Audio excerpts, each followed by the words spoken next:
Saudações aqui aos irmãos que estão online, que a paz do Senhor Jesus chegue na sua casa e na sua família também.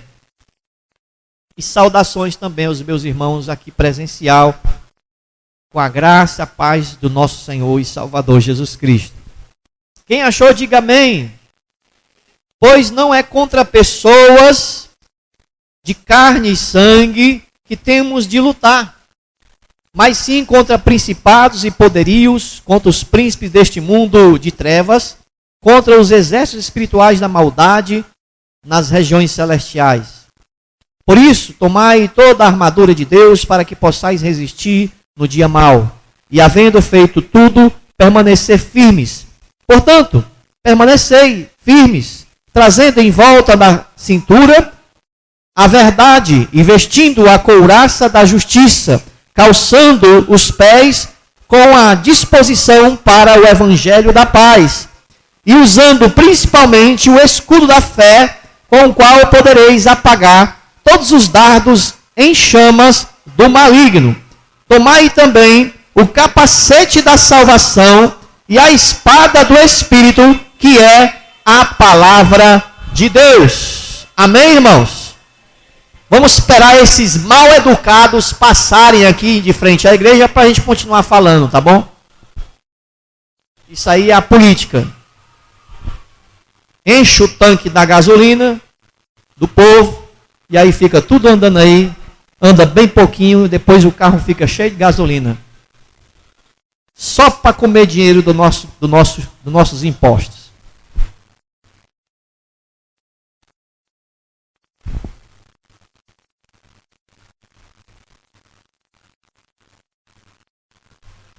Queridos, o tema que nós queremos trabalhar aqui esta noite é guerra e batalhas espirituais. Os irmãos estão cientes que existe uma guerra? Os irmãos estão cientes que existem batalhas espirituais? Veja bem, existe uma guerra.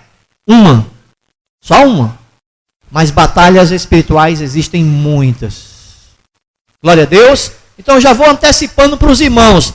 A guerra é de Deus. Glória a Deus. As batalhas Ele passou para nós. Nos capacitou, nos revestiu aqui, de armaduras. De peças de uma armadura para que a gente possa travar essas batalhas. O nosso general é Cristo Jesus. Então grave bem esses pontos. A guerra é do Senhor. Ele vai vencer essa guerra. Está lá em Apocalipse, já está decretado a vitória do Senhor. Porque Ele é o Deus Todo-Poderoso. E Ele vai vencer todo o mal deste mundo. Satanás tenta se levantar, tenta querer derrubar, mas ele não vencerá. A guerra é de Deus. Mas, amados, batalhas espirituais somos nossas. Somos nós que travamos. Somos nós que nos entrincheiramos. Somos nós que estamos na linha de fogo de batalhas e mais batalhas que travamos nessa vida. Amém? Então eu vou falar aqui alguma coisa para os irmãos introdutória. Estamos vivendo em um mundo que contém uma camada ilusória, que esconde a verdadeira face do planeta Terra. Vocês sabiam disso, irmão? Nós vivemos num mundo hoje que existe uma camada ilusória, como fosse uma capa assim, de um lado ao outro da Terra, que esconde de nós a sua verdadeira face. E tem muita gente que se ilude com esse mundo, mas está lá. A verdade está lá. Ela está escondida na face do planeta Terra. E que muita gente não enxerga isso. Por isso, o pregador fala lá em Eclesiastes, capítulo de número 1, verso 2. Ele vai dizer, vaidade de vaidades. Diz o pregador, vaidade de vaidades. Tudo é vaidade. aonde ele quer chegar. Na língua matriz da Bíblia, onde ela foi produzida e escrita, a palavra que nós traduzimos por vaidade, ela carrega a ideia de algo fugaz, passageiro, sem substância, como vapor, como sopro, que aparece brevemente e logo desaparece. Isso reflete a sensação de que muitas coisas na vida que parecem importantes ou satisfatórias, porém são, na verdade, ilusórias, incapazes de proporcionar um significado duradouro na minha vida e na tua vida. É vaidade, é ilusão. A terra tem essa cobertura que muita gente não enxerga, que há uma guerra espiritual e batalhas espirituais. O mundo não enxerga isso, muita gente não enxerga isso. Até mesmo da igreja não enxerga isso. Principalmente os homens da igreja não enxergam isso. As mulheres são mais afinadas a enxergar isso. Removendo essa camada, quando a gente tem a coragem e a disposição, coração aberto, visão espiritual para remover essa camada ilusória do mundo, a gente encontra a verdadeira face desse mundo. A gente encontra a Bíblia dizendo que o mundo jaz no maligno, irmão. Você sabe o que é isso? Uma coisa, padecer no poder do mal, do Satanás. Está lá em 1 João, capítulo 5, 19. O mundo jaz no maligno. Então, e diz também que não podemos ignorar as maquinações do diabo. A Bíblia diz isso em 2 Coríntios, capítulo 2, versículo 10, 11. Olha só, irmãos. Paulo vai dizer, olha, queridos, se vocês têm que perdoar alguém, perdoem. Eu vou perdoar até quem eu não sei que precisa do meu perdão, para que nós não sejamos achados em falta e venhamos ser reprovados. E nós não podemos ignorar os ardis de Satanás, as maquinações de Satanás. Irmãos, olham só, o ser humano, que é um ser inferior aos seres espirituais, angelicais, ele é capaz de maquinar coisas que você fica assim, rapaz, como é que essa pessoa planejou isso? Por exemplo, que virou até filme, o assalto ao Banco Central aqui em Fortaleza. Os caras maquinaram cavar um túnel até chegar lá aquele banco e ali eles conseguiram retirar milhões de reais. O que é isso? A maquinação do ser humano. Aí pense comigo, se nós, seres inferiores aos anjos, se nós, seres limitados, seres que não têm a sabedoria que tem um anjo, que não tem a força e nem o poder e a rapidez que tem um anjo, a gente faz isso para o mal, imagine o poder das trevas trabalhando. Então nós não podemos ignorar as maquinações do diabo. Jesus, outra passagem bíblica, ao ser tentado pelo diabo lá no deserto, esse ser espiritual, o diabo, fez Jesus ver os reinos deste mundo, irmão. Ele fez Jesus olhar e contemplar os reinos deste mundo e toda a sua glória, e prometeu dar a Jesus, se ele se prostrasse diante do diabo e o adorasse, irmão. Isso você vai encontrar em Mateus, capítulo 4, versículo 8 e 9. Também encontramos na Bíblia que ele age como um Deus deste mundo. Um Deus. Não que ele seja, mas ele quer ser como Deus. Ele age como um Deus neste mundo, cegando o entendimento das pessoas para que a luz do Evangelho de Cristo não resplandeça sobre elas. 2 Coríntios, capítulo 4, versículo 4, está aí na sua Bíblia. Esse fato, essa informação, essa instrução. ele é capaz de colocar falsos crentes dentro do povo de Deus. Está lá em Mateus 13, versículo 24 e 25, quando Jesus narra a parábola do joio e o trigo, onde o dono da plantação foi se deitar e foi dormir. Veio o inimigo e jogou joio no meio do trigo. Quem é esse inimigo, irmãos? Pergunto a vocês, quem é esse inimigo que foi lá na plantação e jogou joio no meio do trigo? É o diabo. Ele é capaz de fazer entrar na igreja falsos crentes. Ele é capaz, irmão, de roubar o que eu estou pregando aqui para você. E está chegando aos seus ouvidos e descendo ao seu coração. O diabo é capaz de roubar o que eu estou lhe falando. Você sabia disso?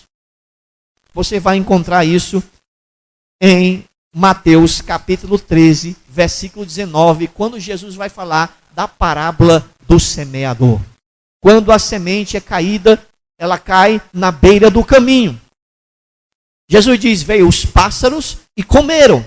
E aí os discípulos ficam sem entender. Mais à frente, em Mateus 13, 19, ele vai explicar a parábola e ele vai dizer sobre o fato da semente que caiu na beira do caminho e as aves comeram. E ele vai dizer, são as pessoas que escutam a palavra, não compreendem o que a palavra está sendo transmitida, não tem um momento de entendimento daquilo que está sendo dito, vem o diabo e rouba a palavra. Irmãos, considerando aqui todos esses fatos, todas essas instruções, todas essas afirmações e revelações da palavra de Deus a respeito dessa figura que é o adversário das nossas almas, que é o inimigo de Deus, como que a gente vai agir, irmãos, no mundo assim? Achando que está tudo bem, que está tudo normal nesse mundo, e a gente vivendo e levando cada um as nossas vidas, domingo a domingo, semana a semana, mês a mês, ano a ano. Precisamos remover essa capa ilusória que esconde a realidade do mundo em que vivemos. O mundo que jaz no maligno, o mundo que o Satanás rouba a palavra, o mundo que o Satanás coloca joio no meio do trigo, o mundo que o Satanás é considerado como o Deus desse mundo. Então, vejam só, não estamos aqui, irmãos, querendo ser sensacionalistas. E nem também céticos, porque nós temos esses dois extremos. Tem os sensacionalistas e os céticos. Né? Eu não estou aqui querendo ir para esses extremos, pois tanto um grupo quanto o outro são prejudiciais ao entendimento dessa guerra espiritual que é travada entre o bem e o mal, e dessas batalhas que enfrentamos dia a dia como igreja do Senhor no mundo. Não queremos ir para esses extremos. Se por um lado temos os exageros, temos dos que superestimam o diabo. Né? Parece que o diabo está lá no céu fazendo uma queda de braço com Deus e está dando empate. São os extremos. Superestimam o poder do diabo. Porém, do outro, tem pessoas que subestimam. Pessoas, até mesmo lideranças da igreja, subestimam. Pessoas céticas, que riem quando a gente fala, irmãos, isso é o maligno que está agindo. Aí riem da nossa cara.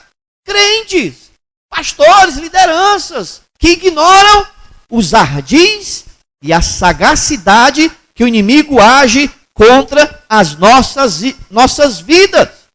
Então a gente tem que tomar cuidado com esses posicionamentos. Nós não podemos ignorar a realidade das maquinações que o diabo tem contra a igreja e contra o ser humano.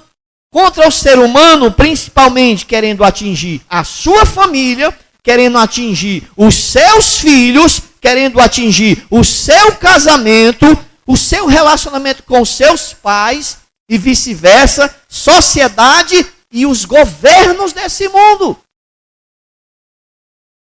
Minha nossa, será que Satanás estava blefando com Jesus ali, oferecendo o reino do mundo, irmão?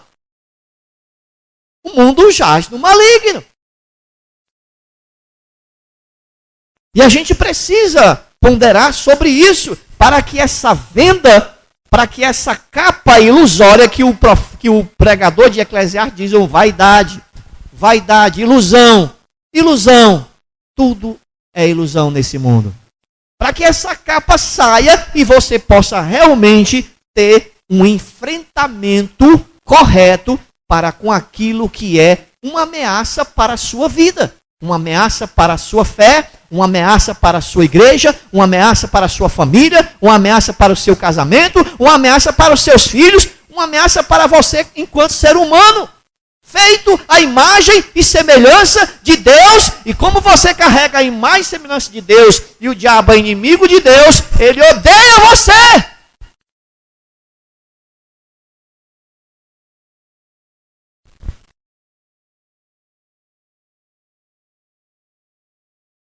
A Bíblia fala, irmãos, que o diabo anda como um leão procurando pessoas em que ele possa tragar.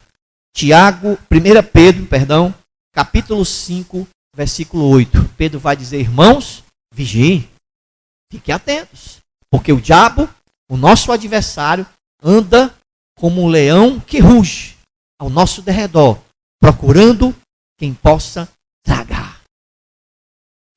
Então, se você não anda em grupo, se você não anda na comunidade da igreja cristã, se você anda isolado, você é um alvo fácil do diabo. Quando a gente vê aqueles vídeos de selva, né? Aqueles vídeos de acontecimentos da vida animal, como o tigre, como o leão, como esses felinos da selva agem para pegar a sua presa. Irmãos, eles vão agachados e eles procuram aquele membro do rebanho daqueles animais, vítimas de sua cadeia alimentar, aquele que está mais afastado para ser devorado. Isolamento na vida cristã é uma sabotagem que você faz a você mesmo nessa guerra, nessa batalha. Você está se sabotando. Então, amados irmãos, dito estas coisas, a gente precisa abrir o nosso entendimento e focar no que estamos falando aqui com moderação, sem o sensacionalismo de que tudo é o diabo. E sem o ceticismo, dizer, não, isso aí é coisa dos irmãos. Isso aí é besteira. Temos que procurar um ponto de equilíbrio sobre o tema guerra espiritual e batalhas espirituais. A guerra espiritual seria o primeiro assunto que nós poderíamos trabalhar aqui. Há uma guerra espiritual entre Deus e o diabo, irmãos. Isso é um fato inegável. Mas eu não posso me estender muito nesse assunto, por ser muito complexo. E por ser muito complexo, eu precisaria de mais tempo para falar sobre essa palavra, sobre essa temática, guerra espiritual. Porque ela diz respeito exclusivamente a uma ação de Deus contra o diabo. E uma reação do diabo contra Deus. Essa é uma guerra espiritual, que não é minha, que não é sua, é dele, do Senhor, do Todo-Poderoso. Então, não dá para eu falar muito sobre isso. O que eu posso antecipar um pouco, um spoiler para os irmãos, é que a base dessa guerra começa com uma rebelião dos anjos contra Deus. É a informação que a gente tem da palavra, da teologia, do estudo das Escrituras. A gente tem essa informação que o diabo se tornou inimigo de Deus. Ele antes estava do lado de Deus, servia a Deus e adorava a Deus. Porém, ele se exaltou e quis ser maior que Deus. São essas informações que a gente tem. E nós temos algumas passagens, por exemplo, Isaías capítulo 14, você pode anotar aí, versículo 12 ao 14. Ezequiel capítulo 28, verso 13 ao 17. E tratando assim de forma mais direta, Apocalipse 12, versículo 7 ao 9. Essas três passagens são as passagens mais clássicas que falam sobre essa guerra espiritual. Essa rebelião de um anjo acompanhado de outros contra Deus. Essa guerra espiritual. A guerra, quem comanda é o Senhor Deus Todo-Poderoso. Ele é maior do que o diabo e, como eu já disse aqui no começo, Deus vencerá ele. E ponto final. Está lá em Apocalipse como ele será derrotado. Mas, amados irmãos, existem batalhas espirituais. Temos uma guerra espiritual. Estamos esperando o fim dessa guerra. Estamos esperando o fim dessa guerra. Quem vai trazer o fim dessa guerra?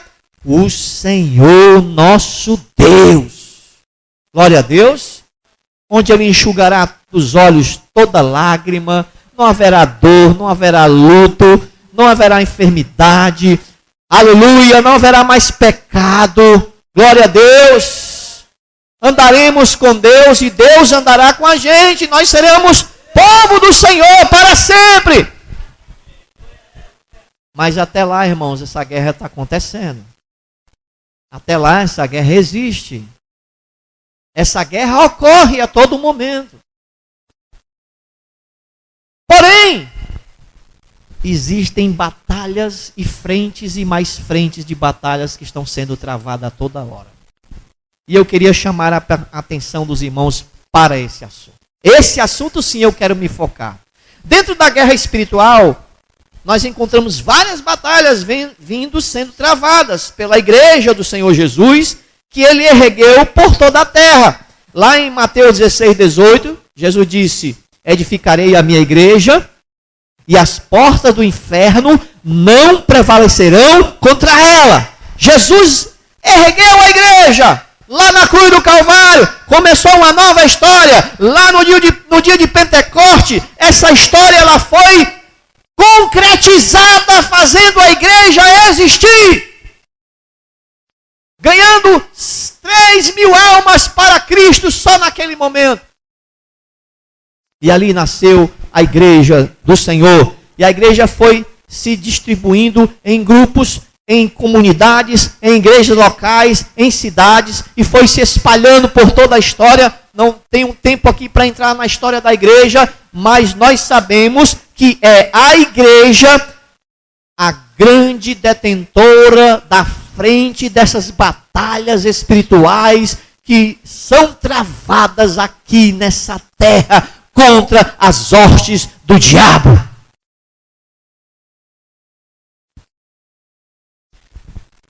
Porém, nós precisamos ficar atentos sobre esse assunto.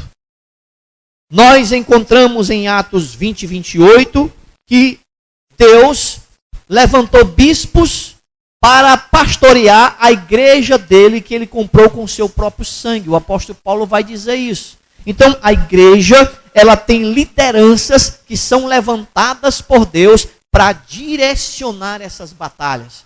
É como assim, no meio militar, Jesus é o nosso comandante, mas Jesus delegou subcomandantes. E esses subcomandantes são responsáveis, vão prestar conta diante de Deus dessas batalhas que são travadas. Os irmãos estão me entendendo? Então, em Atos 20 e 28 vai falar disso. Essas lideranças, elas são retratadas de forma metafórica em Apocalipse como anjos. Você já viu isso? São anjos. A gente encontra 7 menções de lideranças da igreja sendo chamado de anjo da igreja. Anjo da igreja em Laodiceia, anjo da igreja em Pérgamo, anjo da igreja em Esmirna, anjo da igreja em Laodiceia, anjo da igreja em Filadélfia. Ele vai citando essas pessoas, homens, lideranças, levantados por Deus para serem porta-voz de Deus na igreja. E se você pegar qualquer uma dessas cartas que são endereçadas pelo Senhor Jesus Cristo, usando a instrumentalidade do apóstolo João, ele vai dizer assim: ao anjo da igreja que está em tal lugar, ao anjo da igreja que está em... Então, veja bem, Deus fala primeiro com o pastor. Deus dá direcionamento ao pastor. Se você tem algum direcionamento na sua vida, e esse seu direcionamento, o pastor ainda não abraçou, você tem que orar. Só isso. Porque Deus está acima do pastor e ele vai direcionar a Deus, conforme a sua oração, aquilo que você está pedindo a ele. Porque ele é que é o comandante. O subcomandante executa as ordens do comandante. Você não pode chegar para o pastor e dizer: pastor, tem que ser assim, assim, assim, assim. Não. Você tem que chegar para Deus. E Deus vai tocar no coração do pastor. Porque lá em Apocalipse a gente vê o Senhor Jesus dizendo todos os problemas de cada igreja e como devem ser resolvidos para quem? Para o anjo da igreja. Eu poderia citar como exemplo a igreja de Pérgamo, que está lá em Apocalipse 2, do 12 ao 17, mas o tempo tomaria muito. Mas a gente encontra lá as afirmações que Deus dá àquele pastor. Ele diz: olha, cuida de resolver os problemas daqueles que estão ensinando as doutrinas de Balaão, cuida daqueles que estão ensinando aquelas falsos ensinamentos de Baraque. Cuida, porque na tua cidade tem um trono de Satanás. E o Senhor Jesus alerta aquela liderança, para que ele alerte a igreja. Então aqui nós temos já um exemplo claro disso.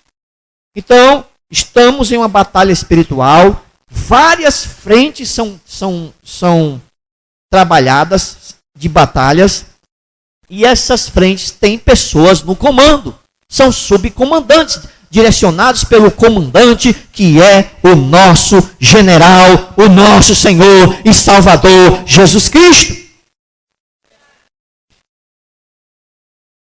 Pronto, aqui chegamos aonde Deus tem me direcionado para falar essa noite para os irmãos. Principalmente, cadê os homens? Levanta a mão aí, quem é homem aqui nessa igreja? Principalmente para vocês, irmãos. Ontem, antes de ontem, hoje pela manhã, tivemos uma injeção de ânimo. Uma injeção de unção, de nos preocuparmos com esse setor. Qual? O homem. O homem, ele tem um papel muito importante no plano de Deus, irmãos. E muitas vezes quem está fazendo isso são as mulheres. Misericórdia, irmão. Misericórdia para você, irmão.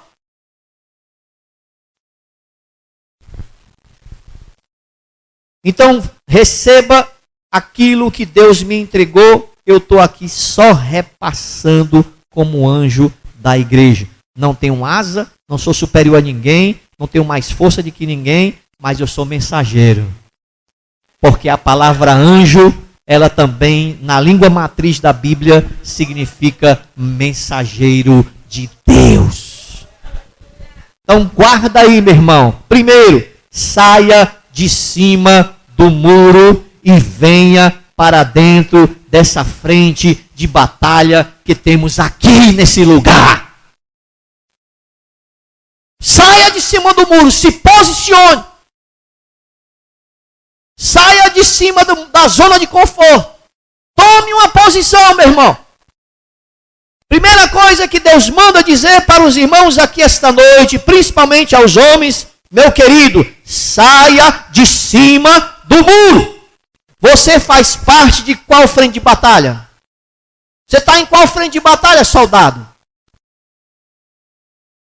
Qual é a frente de batalha que você está, irmão? Você tem que responder essa pergunta. Você tem que se responder a você mesmo.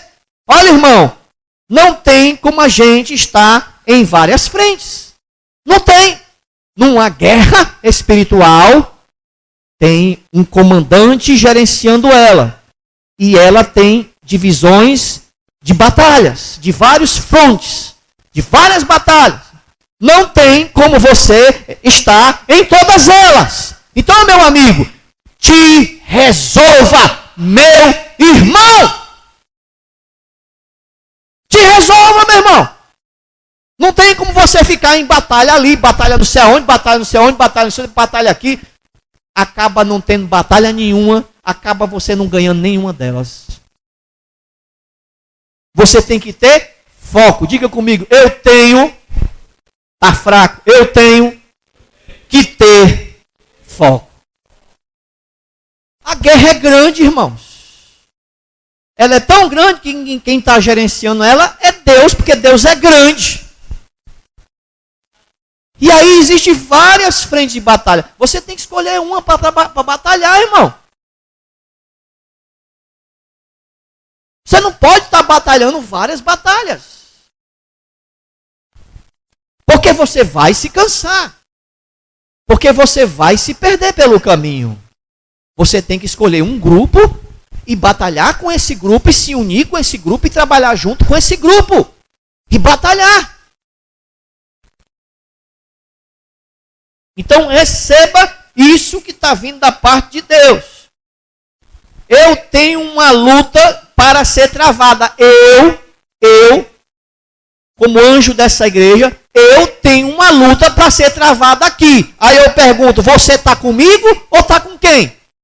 Com quem você está?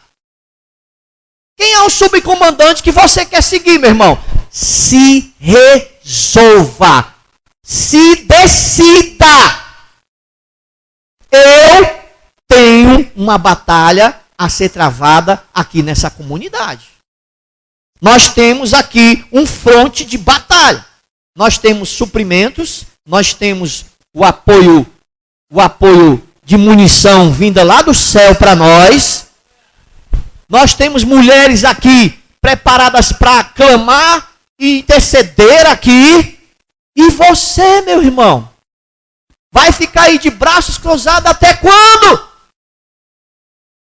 Escorado na oração da tua esposa, o céu não tem carona. Escorado na oração da tua avó, da tua mãe, o céu não tem Uber. Cada um tem que cuidar da sua vida espiritual. Aí eu pergunto, você vem comigo ou vai ficar nessa indecisão? Vai ficar na enrolação de ilusões desse mundo? Vai ficar passeando num drive-thru pelas igrejas da cidade? Vai ali, vai acolá, vai não sei. Você vai ficar nessa? Isso não é batalha. Isso é cristianismo de consumo. Eu volto a perguntar. Quando é que você vai sair do muro e você vai entrar nessa batalha aqui, desse fronte aqui, na qual eu estou como subcomandante? Quando é que você vai entrar? Quando que você vai deixar de pensar com o coração e usar a razão da tua cabeça? Fazer que a razão, entrando de corpo e alma na frente de batalha que travamos aqui nessa comunidade. Irmãos, sejamos honestos. A palavra de Deus diz em Romanos 12:1: rogo-vos, pois, irmãos, pela compaixão de Deus, que apresenteis os vossos corpos como sacrifício vivo, santo e agradável a Deus, que é o vosso culto o quê? Não é emocional. A gente não pode andar com o coração. A gente não pode andar pensando com o coração. Você tem que pensar com a razão. Há uma batalha aqui, precisamos de soldado aqui. Nós temos um adversário feroz, querendo derrubar as nossas vidas, querendo fazer nos dispersar. E você, meu irmão, tem que sair da zona de conforto. Porque eu só conheço numa guerra uma pessoa parada, abandonando o fuzil e as armas. É o desertor. E a Bíblia diz: o meu justo viverá pela fé. Se ele recuar, eu não tenho prazer na sua alma. E aí, irmão, está dando para trás ou está indo para cima? E aí, você está recuando ou vai vir para cima? Porque nós estamos aqui num fronte. Como tem frontes em vários lugares. Batalhas sendo travadas. Batalhas acontecendo em vários cantos. Eu tenho pregado esses últimos 60, 45 dias em várias igrejas. E tenho observado aonde eu chego, a forma como Deus está agindo, e a forma como os irmãos estão batalhando, e a forma como Satanás está contra-atacando. Então, nós estamos em vários frontes trabalhando, mas caia na real, não tem como você trabalhar e lutar em todas as batalhas. Você tem que escolher um canto, um lugar, para você fazer resistência ao poder das trevas e batalhar. E eu estou dizendo, venha comigo, meu irmão! Saia de cima do muro!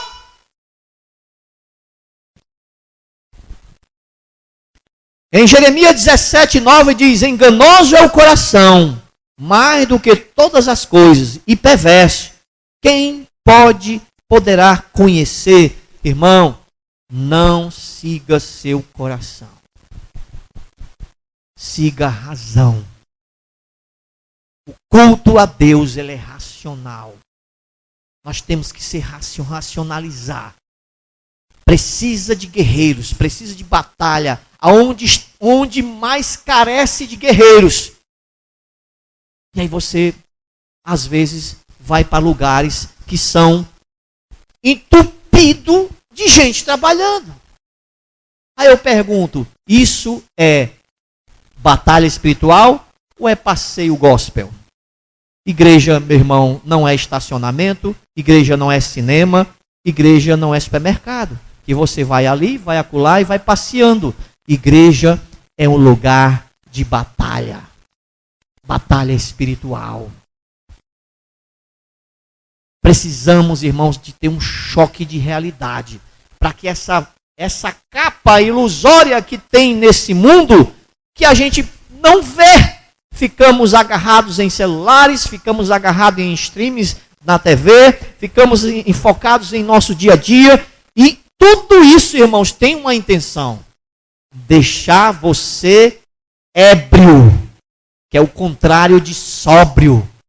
Deixar você desatento, que é o contrário de vigilante. E aí, o leão que ruge, que anda procurando quem possa tragar, vai tragar você. Aí você diz, repreendido, pastor, em nome de Jesus. Mas com a tua boca não vai dar, não. Você tem que tomar uma atitude, meu irmão. Não adianta dizer que está repreendido em nome de Jesus, não. Você tem que tomar uma posição dentro da sua família, dentro da sua casa, para com os seus filhos e para com a sua igreja.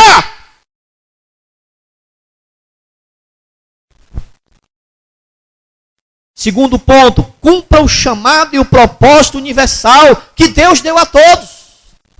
Talvez você diga, pastor, eu não sei o que é que eu vou fazer. O senhor está me chamando para uma batalha, não sei o que é que eu tenho que fazer. Meu irmão, você tem dons, você tem talentos, estão aí escondidos em você.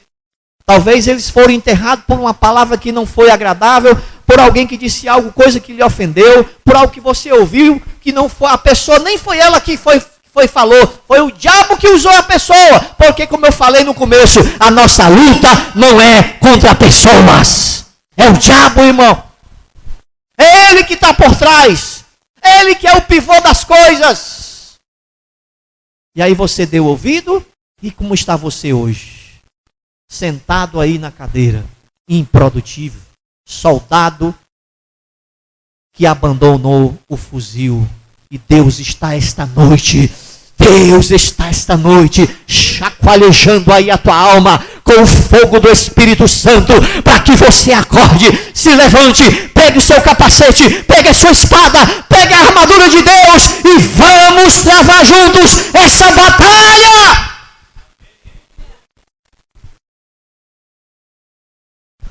Cumpra o chamado e o propósito universal de Deus. Se você não sabe, ou se tem alguma coisa que você não conseguiu ainda descobrir, ou está enterrado por causa de decepções ou desapontamentos, meu irmão, se foque no chamado universal. E qual é, pastor? O chamado universal, anote aí, anunciar as grandezas de Deus. Eu e você fomos chamados por Deus para anunciar as grandezas de Deus. Lá em 1 de Pedro, capítulo 2, versículo 9, você pode conferir aí na sua Bíblia, que Pedro vai dizer que nós somos nação santa, nós somos sacerdócio real, nós somos propriedade exclusiva de Deus, nós somos povo de Deus, escolhidos pelo Senhor. Para quê? Para quê, irmão? Para anunciar as grandezas daquele que nos tirou das trevas para a luz. Pastor, como é que eu anuncio essas grandezas? Irmão, olha a santidade de Deus, por exemplo. A santidade de Deus é uma grandeza. Deus é santo. E essa santidade, essa impecabilidade, Deus é inerrante. Deus não tem falhas. Deus é perfeito. Glória a Ele. Louvado seja o seu santo nome. Eu tenho que anunciar a santidade de Deus. Pastor, como eu anuncio a santidade de Deus? Hebreus 12, 14. Segui a paz com todos. E a santificação, sem a qual ninguém verá o Senhor. Eu anuncio a grandeza de Deus quando eu busco a minha santificação pessoal. Quando eu busco a santificação dentro da congregação. Quando eu luto, irmão, crente tem que ser assim, irmão. Crente, quando você exorta o seu irmão. Quando você exorta seu irmão, está lá nas orientações na Bíblia. Se teu irmão pecar, vai até ele e repreende-o. Se não te ouvir, leva outro irmão. Se não te ouvir, leva outro irmão. Se não te ouvir, diz a igreja.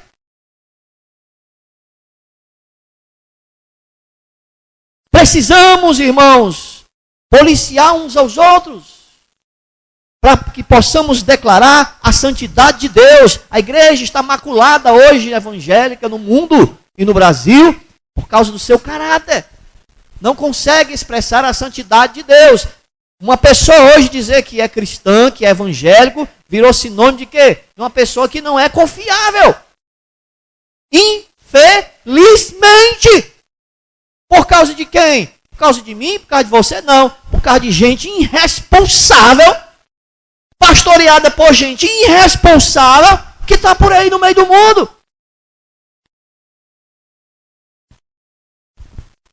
Anunciar o amor de Deus, João 3,16, porque Deus amou o mundo de tal maneira que deu seu Filho unigênito para que todo aquele que nele crê não pereça, mas tenha a vida eterna. A gente tem que anunciar o amor de Deus, irmãos. Isso é a grandeza. Anunciar a fidelidade de Deus. Deus é fiel. Fidelidade, irmãos, é fruto do Espírito Santo. Está lá em Gálatas 5:22.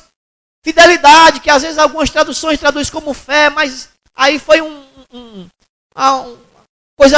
tradução superficial. Na verdade é fidelidade mesmo, porque a palavra a palavra matriz da língua original da Bíblia, ela não significa, que está lá, não significa simplesmente só fé. Ela também tem um significado dentro do contexto do versículo, a uma pessoa de alta confiança, alguém que é leal, que é fiel, cujo caráter as pessoas podem depositar confiança.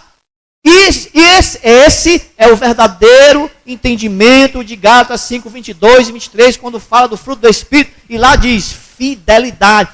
Tem traduções que botam fé, mas a melhor tradução é fidelidade. pessoas em que se possa confiar. Quando eu anuncio a fidelidade de Deus, é quando eu sou uma pessoa de confiança, honesto. Quando você é uma pessoa confiável, você está anunciando a grandeza da fidelidade de Deus. Então, essas e mais outras grandezas, somos nós que anunciamos, porque a gente foi tirado das trevas para a luz. E a gente anuncia isso como, pastor? Discipulando as pessoas. A gente anuncia isso como? Evangelizando as pessoas. A gente anuncia isso como? Com o nosso próprio testemunho individual, dentro da sociedade, dentro do seu trabalho, dentro da sua casa, dentro da sua família, dentro do trabalho, da faculdade. Você tem um compromisso pessoal de anunciar as grandezas de Deus. E por último, tenha foco nas batalhas. Como eu falei no começo, tem gente que quer atirar para todo lado, tem gente que quer estar em tudo que é batalha. Meu irmão, se aquiete, irmão, você vai cansar. E outra coisa, o inimigo vai ficar mais feroz que você quer estar em toda a batalha. Meu irmão, se foque mais. Pastor, e qual a orientação que você tem para me dar? Meu irmão, seja seletivo. Seja seletivo. Escolha batalhas espirituais que precisam ter prioridade na sua vida. Que tem batalhas que têm uma influência direta na sua vida. Você quer ver um exemplo? A sua alma. A sua alma. Você tem batalhado pela salvação da tua alma? Ou você acha que isso não é prioridade? Sim ou não? É prioridade? Sim ou não, irmão? A sua alma.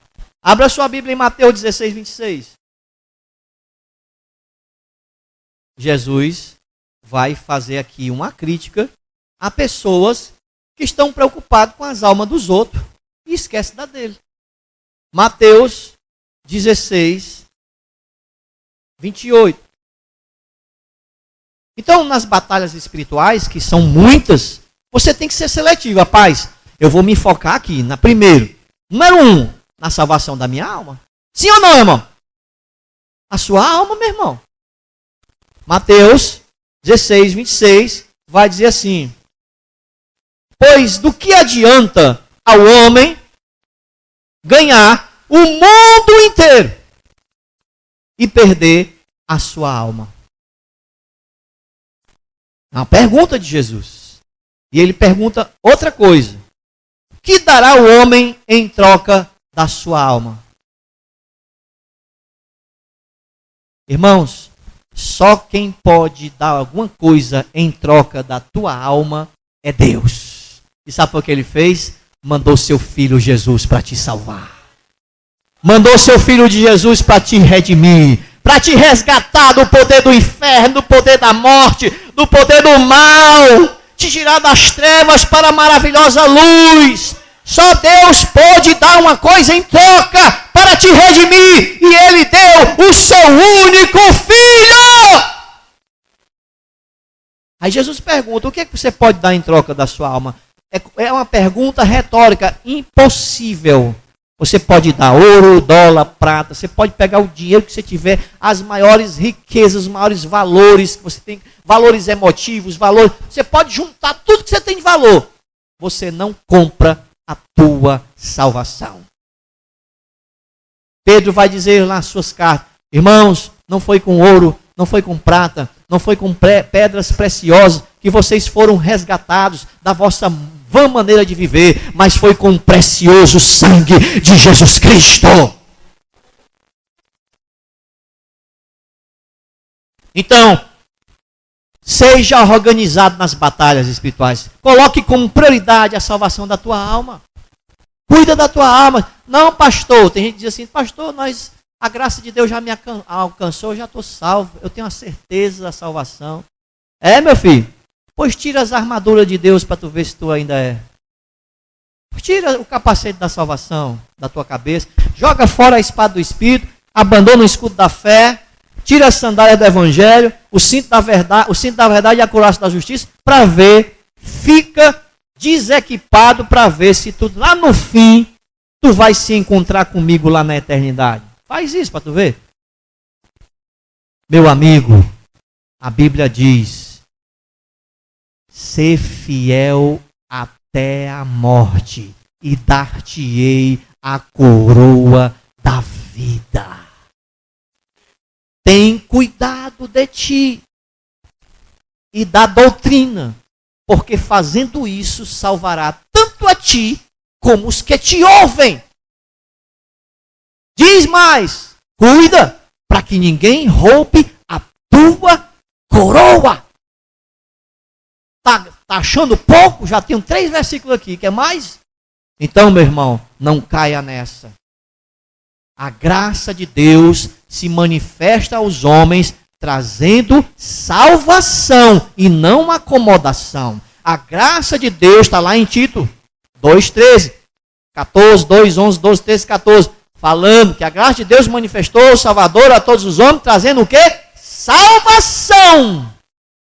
E não acomodação, salvação. E tem mais, ele vai prosseguir dizendo o seguinte, ensinando-os a abandonar as suas paixões mundanas. Então a graça de Deus, ela é transformadora.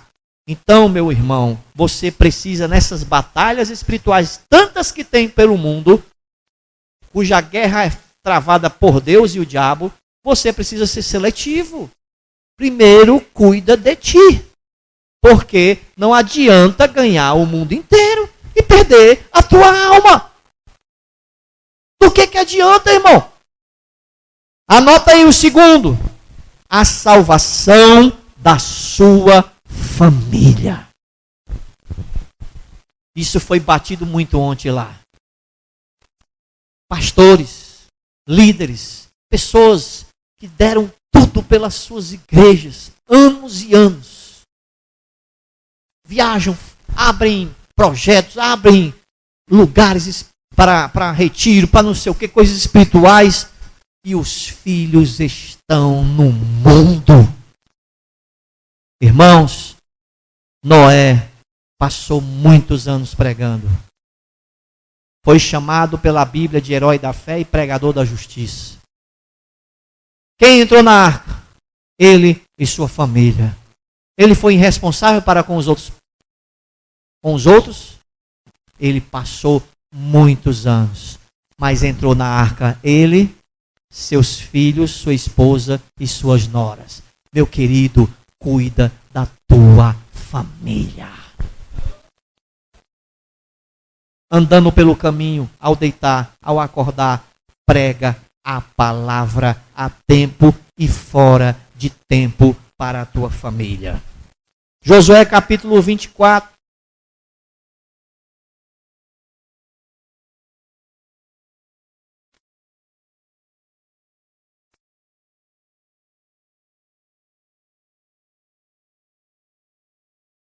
O que é que diz aí, irmãos? Capítulo 24, um texto bem conhecido, versículo 15.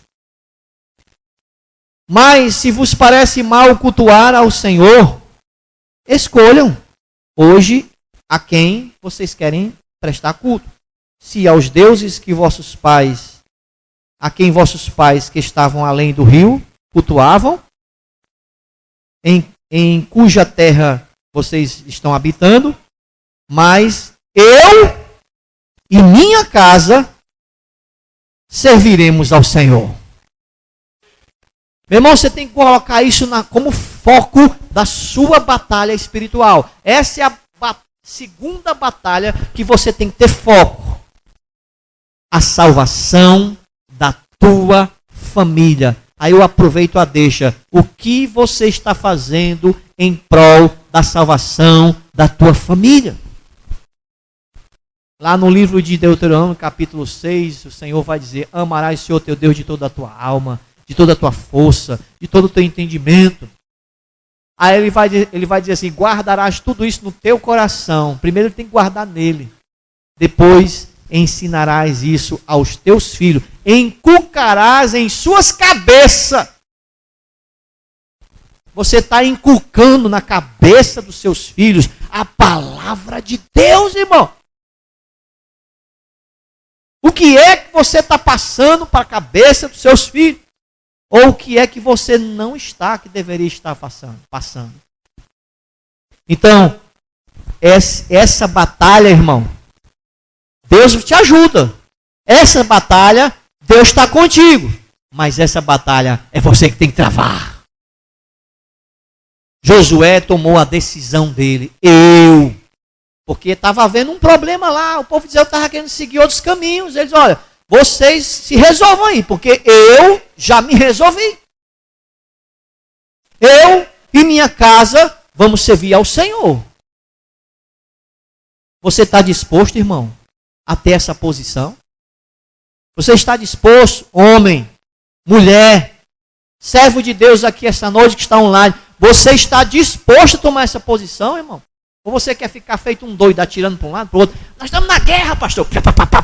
E atira para todo canto. Uma hora está atirando ali, outra hora está atirando lá. Sai com um grupo aí, não sei para onde. Meu irmão, tenha foco. A guerra é muito grande. Você não é Deus. Quem gerencia a guerra toda é Deus, não é você. Tenha foco nas batalhas. Deus nos deu as batalhas. Então, batalhe pela salvação da tua alma, batalhe pela salvação da tua família. E em último lugar, irmãos, para terminarmos aqui, batalhe pela sua igreja na qual você se congrega. Você tem que se somar, irmão. Nós somos agente multiplicador e somador. Nós não podemos ser divisor e nem de diminuição. Nós temos que ser de multiplicação, de soma, que são valores matemáticos que fazem crescer e não encolher. Quem anda por o caminho da divisão, quem anda pelo caminho da diminuição, anda pelas orientações do Satanás. Não é de Deus. Nós temos que andar pelo caminho da multiplicação e da soma. Somar. Você precisa somar. Você tem que sair do anonimato. Você tem que sair, como eu dizia, como era dito no meio militar, que eu prestei serviço. Saia das moitas, meu irmão. Você tem que sair das moitas e se apresentar. Estou aqui, pronto para o serviço. Aleluia! Fazer da sua igreja uma porta para o céu. Eu vou encerrar aqui em Gênesis capítulo 28, que conta uma história muito bonita do plano de Deus de trazer a salvação para a terra através da família de Abraão e seu filho Isaque, e depois se cumpriu no seu neto Jacó, que foi convertido e transformado e chamado de Israel, que quer dizer príncipe de Deus, cuja uma das tribos foi tribo de Judá, em que veio o nosso Senhor e Salvador Jesus Cristo, que não é à toa que ele é chamado em Apocalipse de leão da tribo de Judá. Em Gênesis 28, conta a história de Jacó fugindo do seu irmão, desesperado, sem nada, indo para a casa do seu tio para não morrer, porque ele aprontou lá na sua casa para com seu irmão Esaú. E diz o texto, Gênesis 28, 10.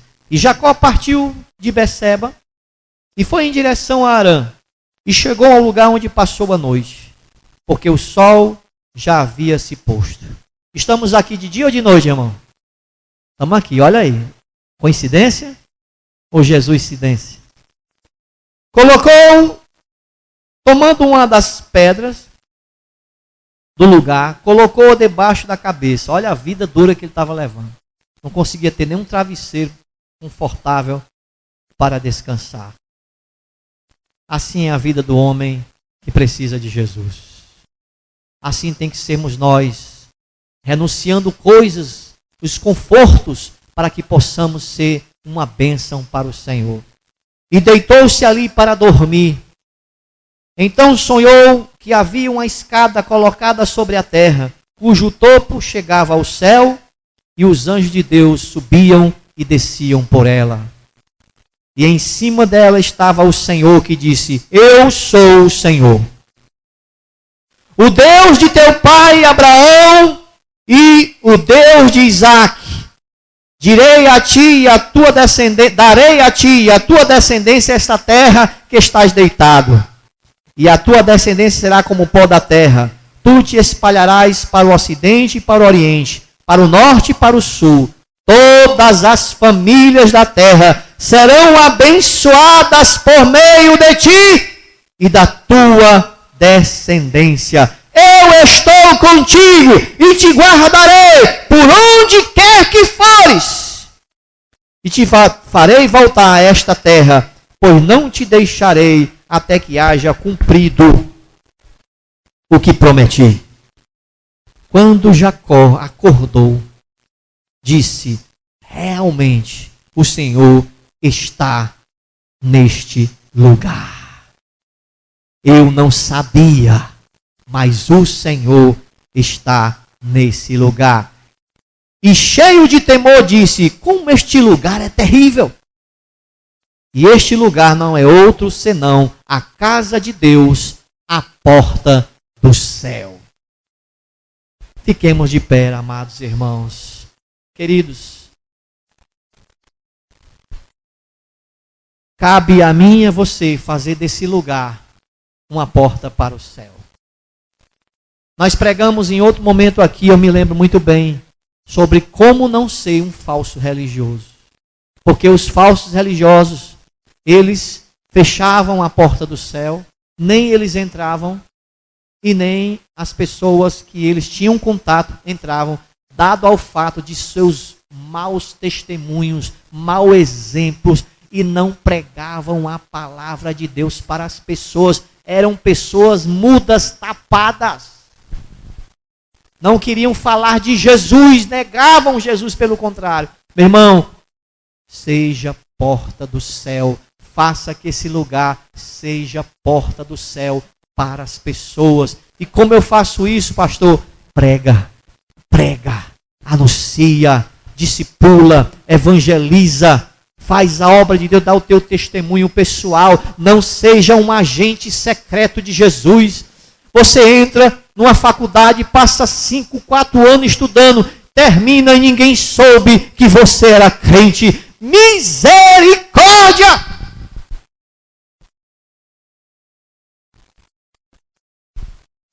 Faça da sua igreja uma porta para o céu, onde as pessoas venham dizer assim: este não é outro lugar senão a casa de Deus e a porta dos céus. Vamos orar essa noite, irmãos. Precisamos orar. Você que está aí, irmão, que deseja receber oração. Pastor, eu quero receber oração. Quero que ore por mim esta noite. Quero que o pastor ore por mim, que os irmãos aqui orem pela minha vida.